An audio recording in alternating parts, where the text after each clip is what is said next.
வணக்கம். உங்கள் நண்பன் சின்னராஜா, சேல்ஸ் கோச். வெற்றிகரமான சக்ஸஸ்ஃபுல்லான த கிரேட் சேல்ஸ் பர்சனுடைய பழக்க விளக்கங்கள் பாகம் நம்பர் 20. Direct marketing.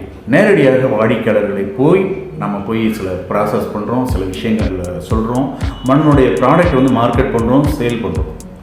இது ஒரு டைப்பில் நடந்துகிட்ருக்கு சேல்ஸ், டைரக்ட் மார்க்கெட்டிங் சேல்ஸ். என்னை பொறுத்த வரைக்கும் டைரக்ட் மார்க்கெட்டிங் சேல்ஸுக்கு வந்து ரொம்ப பெரிய மனதைரியம் இருக்கணும். ஒரு ஷோரூம்லேயோ கடையிலையோ நீங்கள் உட்காந்துருக்கிறீங்க, கஸ்டமர் உள்ளே வர்றாங்க, அவங்கள ஹேண்டில் பண்ணுறது வேறு.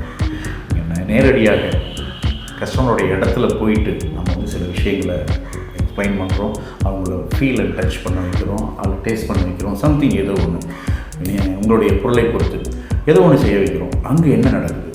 ஒரு நாளைக்கு இத்தனை பேரை நம்ம போய் பார்க்குறோம்னு சொல்லி ஒரு டார்கெட் ஒன்று வச்சுருக்கோம்னு வச்சுக்கோங்களேன். ஒன்று நீங்களாகவே வச்சுருக்கலாம், இல்லை கம்பெனி கொடுத்துருக்கலாம், இத்தனை பேர் நீங்கள் சொல்லி வச்சுக்கோங்க. அதை வந்து ப்ரெஷரைஸ்டாக நம்ம வாங்காமல், சக்ஸஸ்ஃபுல்லான கிரேட் பர்சன் என்ன செய்வாங்க, ப்ரெஷரைஸ்டாக வாங்காமல் ப்ளஷராக வாங்கிடுவாங்க. நிச்சயமாக சார் அப்படி வாங்கிட்டு இன்றைக்கி ஒரு நாளைக்கு 20 பேரை நான் போய் நேரடியாக போய் பார்க்கணும், என்னுடைய ப்ராடக்ட்டை வந்து எக்ஸ்பிளைன் பண்ணணும், அவங்க வந்து என்னுடைய ஷோரூமுக்கு அவங்கள வரவழைக்கணும், அந்த ஷோரூமில் அவங்க வந்து ஃபீல் அண்ட் டச்சு அல்லது டேஸ்ட் எல்லாமே அவங்க பண்ணி பார்க்கணும். பைக் காருனால் வந்து ட்ரைவ் பண்ணி பார்ப்பாங்க, அல்லது ஃபீல் அண்ட் டச் பண்ணணும்னா ஜவுளி கடைகள் மாதிரி அல்லது ஃபோன் மாதிரி அந்த மாதிரி விஷயங்களை வந்து அவங்க ஃபீல் அண்ட் டச் பண்ணி பார்க்க வைக்கணும். அல்லது சாப்பிட்ற பொருள்னால் அவங்க வந்து நம்மளை வந்து சாப்பிட வைக்கணும். இந்த மாதிரி 5 விதமான சென்சஸில் ஏதோ ஒரு சென்சஸில் நம்ம வந்து இயங்கிக்கிட்டே இருக்கோம். அங்கே அப்படி நம்ம போகும்போது சக்ஸஸ்ஃபுல்லான கிரேட் சேல்ஸ் பர்சன்லாம் என்ன செய்கிறாங்கன்னா,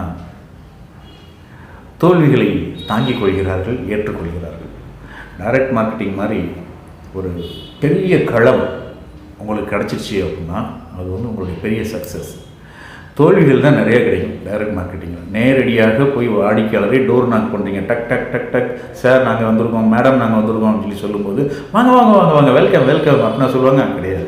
நிறைய பேர் எப்பா அப்படின்னு சொல்லலாம், நிறைய பேர் உங்களை வந்து உதாசீனப்படுத்தலாம், கேவலமாக பேசலாம். அந்த மாதிரி கேவலங்கள், துயரங்கள் எல்லாமே நிறைய இருக்கும் டைரக்ட் மார்க்கெட்டிங்கில். ஆனால் அதை தைரியமாக தில்லாக ஃபேஸ் பண்ணிவிட்டு அங்கேருந்து ஒரு 100% ஒரு 90% ரிஜெக்ஷன் இருக்கும். அதில் 10 பேர் உங்களை வந்து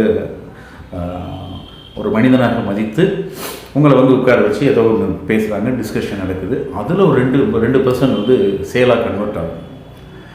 அந்த 2% சேல் தான் நம்மளுடைய சக்ஸஸ் அப்படிங்கிறத அந்த 2% சேலை தன்னுடைய மைண்டில் வச்சுட்டு டைரக்ட் மார்க்கெட்டிங்கில் இருக்கிற த கிரேட் சேல்ஸ் பர்சன்ஸ்லாம் போய்கிட்டு இருப்பாங்க. அவங்க போகிற இடத்துல நிறைய பாடங்களை அவர்கள் கற்றுக்கொள்வார்கள். இதை செய்யணும், இதை செய்யக்கூடாது, இதை செஞ்சால் நல்லா இருந்துச்சு அப்படின்னா இதை கன்டினியூ பண்ணணும், இதை நம்ம இம்ப்ரூவ் பண்ணணும், அப்படியான பாடங்களை அவங்க எடுத்துக்குவாங்க. டைரக்ட் மார்க்கெட்டிங் அப்படிங்கிறது வந்து மிகப்பெரிய களம். ஷோரூமில் இருக்கிறவங்களுக்கு சின்ன ஒரு சர்க்கிளில் தான் அவங்க விளையாடிட்டு இருப்பாங்க. டைரக்ட் மார்க்கெட்டிங்கில் உலகமே அவருடைய களம். As a direct marketing person, நான் ஒரு முன்காலத்தில் டைரக்ட் மார்க்கெட்டிங் பர்சனாக இருக்கும் பொழுது நிறைய அவமானங்கள், நிறைய புறக்கணிப்புகள் வரத்தான் செய்யும். ஆனால் புறக்கணிப்புகளை சந்தித்து சின்ன சின்னதாக எப்படி தங்கத்தை வந்து நம்ம சல்லடை போட்டு அழித்து அப்படியே சலித்து எடுக்கிறோம்ல, அந்த மாதிரி எடுத்து நம்ம சேர்க்க அந்த வாடிக்கையாளரோட பாண்டிங் வந்து ரொம்ப அதிகமாக இருக்கும், நல்லாயிருக்கும். டைரக்ட் மார்க்கெட்டிங்கில் இருக்கிற உங்களுக்கு கிடைக்கிற கஸ்டமருக்கும் உங்களுக்கும் கிடைக்கிற பாண்டிங் வந்து செமையாக இருக்கும். ஒரு ரிலேஷன்ஷிப் வந்து அவ்வளவு சூப்பராக நீங்கள் பில்ட் பண்ணியிருப்பீங்க.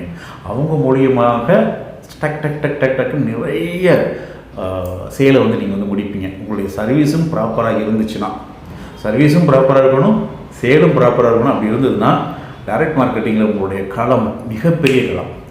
அது 2 வீலரோ 4 வீலரோ மொபைலோ எதுவாக இருந்தாலும், எல்ஐசியாக இருக்கலாம், இன்சூரன்ஸாக இருக்கலாம், எதுவாக இருந்தாலும் அது மிகப்பெரிய களம்.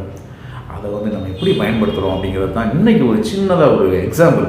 பாகுபலின்னு ஒரு படம் பார்த்துருப்பீங்க. அதில் அஸ்லாம் கான்னு ஒருத்தர் வருவார், சுதீப் ஒருவர், அஸ்லாம் கான்கிற கேரக்டரில் ஆயுத வியாபாரியாக வருவார். கட்டப்பா வந்து கஸ்டமர். அங்கே சுதீப்போட அந்த பாடி லாங்குவேஜ் எப்படி இருக்குன்னு பாருங்கள், பார்த்துட்டு எனக்கு கமெண்ட் பண்ணுங்கள். ஒரு டைரக்ட் மார்க்கெட்டிங் சேல்ஸ் பர்சனாக எப்படி அவருடைய ஆட்டிடியூட் இருக்கணும். அவர் வந்து தலை தாழ்ந்து தன்னைத்தானே குறுக்கிக்கிட்டு போய் நிற்க மாட்டார். என்னுடைய ப்ராடக்ட் நல்ல ப்ராடக்ட் அப்படிங்கிற மாதிரி தான் போய் நிற்பார் கட்டப்பட்டார். டைரக்ட் மார்க்கெட்டிங்கில் ஒரு முக்கியமான பிரின்சிபல் நான் கற்றுக்கொண்டது என்னென்னா, தன்னடக்கத்தை நல்லடக்கம் பண்ணுங்கள். ரொம்ப உள்ள போவ் பண்ணிவிட்டு இப்படி தாழ்ந்து போய் சார் ப்ளீஸ் ப்ளீஸ் அப்படிங்கிற மாதிரிலாம் கெஞ்சிக்கிட்டு அந்த மாதிரிலாம் இல்லாமல் அப்படியே கிரேட் கான்ஃபிடென்ட்டோட அப்படியே ஸ்மைலோட அப்படி இருக்கும். தன்னடக்கத்தை நல்லடக்கம் பண்ணுங்கள். டைரக்ட் மார்க்கெட்டிங்கில் நீங்கள் இருக்கிற ஒரு பர்சனாக இருந்ததுன்னா இந்த விஷயத்தை நீங்கள் ஞாபகத்தில் வச்சுக்கோங்க. என்னைக்கெல்லாம் உங்களுடைய தன்னடக்கம் ரொம்ப அதிகமாக அப்படியே தன்னடக்கத்தோடு இருக்கீங்களோ அப்போல்லாம் உங்களுடைய சேல்ஸ் வந்து குறையும். எப்போல்லாம் அப்படி ஜாமுன்னு அப்படி ஸ்மைலோடு அப்படி வந்து நிற்கிறீங்களோ அங்கே வந்து உங்களுடைய சேல்ஸ் வந்து கூடும். நீங்கள் வந்து யோசித்து பாருங்கள். இதை பற்றி உங்களுடைய கருத்து என்ன அப்படிங்கிறதையும் நீங்கள் இங்கே வீடியோவில் பதிவு பண்ணலாம். மேலும் வேறு எந்த விதமான உங்களுக்கு சேல்ஸ் ரிலேட்டாக வேணுங்கிறது இங்கே கமெண்டில் நீங்கள் சொல்லலாம். நன்றி, மகிழ்ச்சி, மனங்கள் மலரட்டும். Happy sales. உங்கள் நண்பன் Chinnaraja, the coach for alpha NLP. Bye.